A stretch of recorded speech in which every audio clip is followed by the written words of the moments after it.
Hello મિત્રો, જય શ્રી કૃષ્ણ. સ્વાગત છે તમારું મારા આજના ડેલી વ્લોગમાં. સવારમાં આપણે તો રસોડામાં વયા ગયા હતા, કેમ કે સવારમાં આપણું કામ જ છે ટિફિન બનાવવાનું.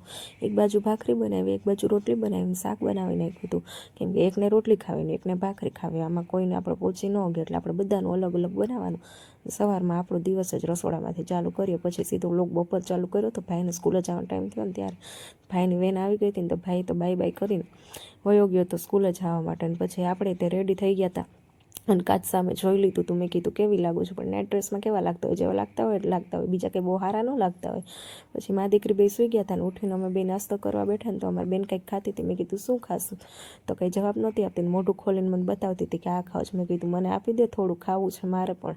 તો ના એ કાંઈ આપવાનું ન હોય ને ફટાફટ ખાવા માંડી, જાણે હું લઈ જવાની હોય. પછી અમારા ભાઈ સ્કૂલેથી આવ્યા ને ત્યાં તો બેન સીધી અમારે ચોટી ગઈ ભાઈને. તો ભાઈ તો ફદુડી ફરવા માંડ્યો. મેં કીધું જોજે હો, પડી ન જાય વળી પાછા હરખમાં નરખમાં. પછી તો આપણે પાછા રસોડામાં વયા ગયા તો રસોઈ કરવા, કેમ કે હાંજ પડી ગઈ હતી ને આપણું તો કામ જ પતિ દેવ કે શું કરો મેં મરચાં તોડું છું, તમારે ખાવા છે? તો કે હા હા ખાવાના જ હોય ને, તું પ્રેમથી ખવડાવતી. મેં મરચાં પ્રેમથી ન ખવડાવવાનું, જે ખાઈ આગે જ ખાના. કે બીજું શું બનાવવાનું? મેં ભીંડાનું શાક બનાવવાનું. તો કે મસ્ત મજાનું બનાવજે હો, મને ભાવે એવું. મેં કીધું જેવું બને ને એવું ખાઈ લેજો, ખોટું લપ નહીં કરવાનું. તો કે તારા હાથથી ભીંડાનું શાક સારું જ બને છે, કે એમાં કહેવાનું જ નહીં. મેં તો શું કામ ખોટી મારી આ લપ કરવા આવ્યા છો, જાઓ ને બે જાઓ નીચે.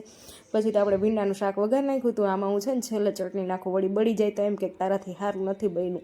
એટલે આપણે ભીંડાનું શાક વઘારીને પ્રમોશનનો વિડીયો બનાવવાનો હતો, તો એ વિડીયો શૂટ કરતી હતી. કેટલી વાર બોલીને ત્યારે માંડ એકવાર શૂટ થયો ને એમાં પતિદેવ કેટલું તો મને ખીજાણા કે આમ ન હોય ને આમ ન હોય ને. પછી બહાર આવીને જોયું ને તો અમારા બે ભાઈ બહેન તો જો હાંડિયો મીઠું રમતા હતા. મેં કીધું અમે નાના હતા ને ત્યારે આવું રમતા હતા, આવું બધું રમવું જોઈએ ક્યારેક ક્યારેક. પછી તો આપણી ત્યાં મહેમાન આવી ગયા હતા. આજે અમારા જમાઈ રાજા અને આ છે એના મમ્મી પપ્પા, મારા નણંદના સાસુ સસરા અને મારા નણંદોયા ત્રણેય આવી ગયા હતા મારા ઘરે. ને અમારા હસ્તીબેન તો જોઈએ ને બાના ખોળામાં ચડીને બેસી ગયા હતા. એને તો એની યાર બહુ મજા આવી. આજનો વ્લોગને આપણે અહીંયા જ પૂરો કરશું. જો તમને મારો વ્લોગ ગમે તો લાઈક કરો અને શેર કરો.